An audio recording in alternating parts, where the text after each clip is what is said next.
And who would this be directed to? Would you like to come up? If I could ask Mr. Walsh. Okay. Mr. Walsh, if you would mind.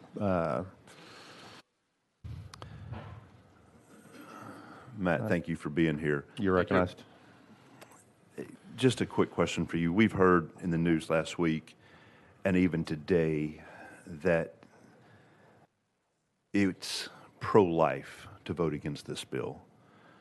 We've heard that suicides are prevalent, and suicide has impacted my family, so I'm sensitive when I hear something like that. I've read some of the stuff that you've done, and I was wondering, can you speak to the statistics of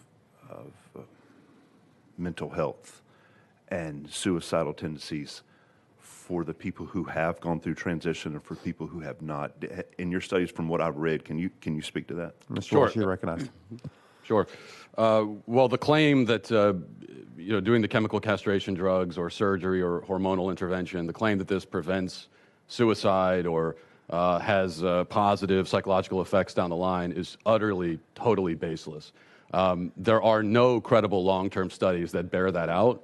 And one of the reasons for that is that there couldn't possibly be any credible long-term studies because we've never done this to kids on this scale ever before in history. So this current, shall we say, crop of children, they are the guinea pigs. This is all experimental. We're sort of trying it out on them to see if it works. Now, they have attempted a few times to do studies, and the interesting thing is that the World Professional Association of Transgender Health, WPATH, which is a radical far-left pro-trans organization, they commissioned a study to try to prove that that hormones and puberty blockers decrease suicide rates among trans-identified youth. And even in their own study, they found that they couldn't prove it. They couldn't make that link because it's just not possible to do. The other thing I would mention too is that the number of trans-identified youth has skyrocketed in recent years. We're talking about exponential 10x, 20x growth. Just huge numbers have increased. And what we hear from the pro-trans side is that, well, this is not a social contagion. It's just that, there's always been this many trans people. It's just that they were not in an affirming environment before in history, and so they couldn't come out. And now, for the first time, trans people have the ability to live their truth, so to speak. Well, if that's the case, and there have always been these sort of like millions of trans people, and if it's also true that if we don't affirm them, that it would cause them to commit suicide, then we should be able to look back in history and find just this unbroken, incredible epidemic of children mysteriously killing themselves because they weren't being affirmed as trans. And what you find is that that didn't exist. I mean, the youth suicide rate has increased exponentially alongside trans affirmation. So trans affirmation causes the suicide rate, not the other way around. The last thing I'll note is that the suicide rate among trans-identified people is sky high. It remains sky high. All the data shows this. It remains sky high even after surgery. And in fact, in the most reliable data that we have, it's years after surgery when suicidality is the highest for trans-identified people. That's the reality. Chairman Tyson, you good? Okay. Any further questions for Mr. Walsh while we're out of session? Mr. Hammer, Representative Hammer. Thank you. Thank you, Mr. Walsh. I found it interesting. One of our people testified today that they had their gender affirming surgery at 16. And I know you in former comments mentioned this on your blog. At about 16, you're an adult who's mature and can make decisions. You're that at 16. I don't care what anybody says. Even going so far as to say, 16 people. When you're 16, you should be married and could be pregnant or should be pregnant. So I'm curious if 16 is an adult in your view. Why does this bill have the minor defined as 18? Mr. Walsh, recognized. Yeah, that's a hit piece you took from Media Matters, from something when I was a radio host 13, 14 years ago in my early 20s. It's also not an accurate reflection of what I actually said. I was talking about the fact that people tended to marry young historically, and that's all that was about. How does that relate to this subject? Just curious of your definition of if you feel like people are adults at 16 should. Well, people are adults at 18, but actually, your brain is not fully developed until you're 25. So we should be having a conversation about whether we should even be doing these surgeries to people at 18. But certainly before 18, it's absurd. I mean, do you think that a 16-year-old can meaningfully consent to having their body parts removed? Do you? No?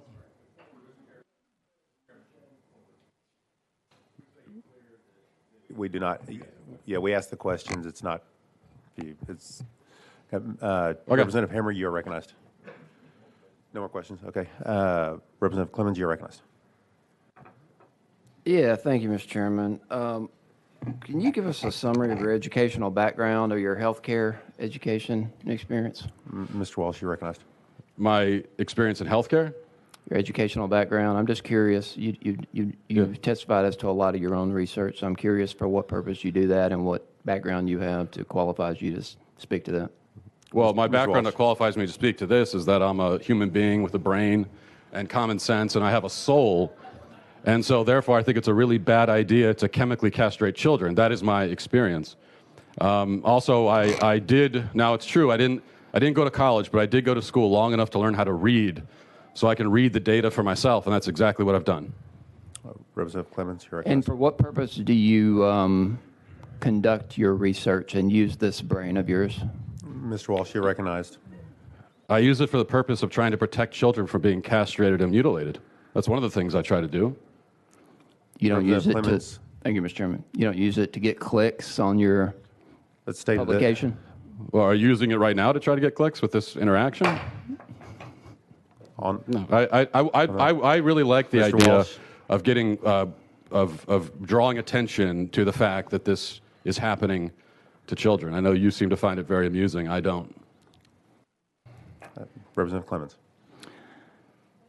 Well, you made a lot of misrepresentations and characterizations in your comments, so I think it's fair for me to question your background. What did I And your mischaracterize? let me finish, please.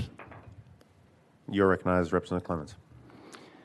You know, if you're going to come before a committee and make mischaracterizations and misrepresentations, it's fair game for us to ask you your educational background and your foundational knowledge for making such characterizations. That's my point. So I'm curious about you speaking to the development of the human brain by the age of 25.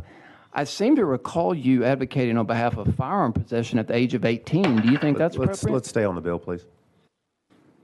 That's all I got. Okay. Yeah, well, can I respond to that? Representative Mitchell, you are recognized. I can't respond to what. Representative Mitchell is recognized. Thank you, Mr. Chairman. So, I think your original article, blog post, or tweet, or whatever, kind of started this firestorm. So I'm trying to figure out, where we need to look for these surgeries, because I'm still trying to find, the surgeries, because, the sponsor of the bill last week, I kind of agreed with him. I said, we need to split this bill into two parts. I may agree with him on the surgery part, because I don't think it's happening. So, you seem to have started this, so I need your evidence of where these surgeries are occurring in Tennessee. Could you give me, places, times, maybe some names, or something that, Yeah. you know of? Mr. Walsh, you're recognized. My evidence is the healthcare provider's own words. I outlined Vanderbilt Health and their transgender care program, and the people that work for that program, their own words, talking about what they do, and talking about, for example, providing the chemical castration drugs to adolescent children. As far as surgeries, double mastectomies do happen, and the way that I know that they happen is that after I called attention to this program at Vanderbilt, they said that they were going to stop performing, they were going to put a pause on the program that performs these surgeries on minors. And so if you're pausing the program that performs surgeries on minors, then I'm going to assume that the program existed. Otherwise, you couldn't have paused it. So now, the exact number of kids who are being subjected to this, I don't know exactly. It's really hard to come up with those numbers, I think, because the people doing it aren't really proud of it, and there's not a lot of interest on their end to tell us. But I do think that, even one child being horrifically mutilated is too many. So I know that it's more than one, and that's reason enough to put a stop to this, I would say. Representative Mitchell, you're recognized. So last week I had an amendment that, we're looking to protect children from abuse. And I also had an amendment to stop cosmetic surgery of rhinoplasty and breast enhancements to minors. How would you feel about that? Sure. Is that mutilation of children as well under the age of 18? They can't think for themselves? Representative Mitchell, that's not on the bill that we have. Yeah, it is. It's surgical. It's surgical. I'm happy to answer that. You're free to answer, Mr. Walsh. Okay. My personal feeling about banning breast enhancements for minors? Yes, I would be all for, personally, I'd be all for banning that, absolutely. Yeah. Representative Mitchell. Okay, and so I think the previous representative, proved that you have no medical background, correct? No. So you're here probably just as a public policy. You're trying to address good public policy, correct? Mr. Walsh. Yes. So I just have to question, some of your public policy, expertise when, I'm reading here, Singapore is able to have nice things in part because they execute drug dealers by hanging and arrest even petty vandals and thieves and beat them with a cane until they bleed. We don't have nice things here because we aren't willing to do what is required to maintain them. So, with statements like that, I kind of have to question your public policy beliefs. And, and you also stated there'd been no studies. Well, I'm sitting here holding a study from the American Academy of Pediatrics from the University of Pittsburgh about the suicidal disparities between transgender and cisgender adults and children. So I think, before you state things, you may need to know all the facts. Thank you. All right, thank you. Can I respond? Chairman Williams, you're recognized. Thank you, Mr. Chairman. I make a motion to go back out of session, or back into session. Thank you. Is there objection? All right.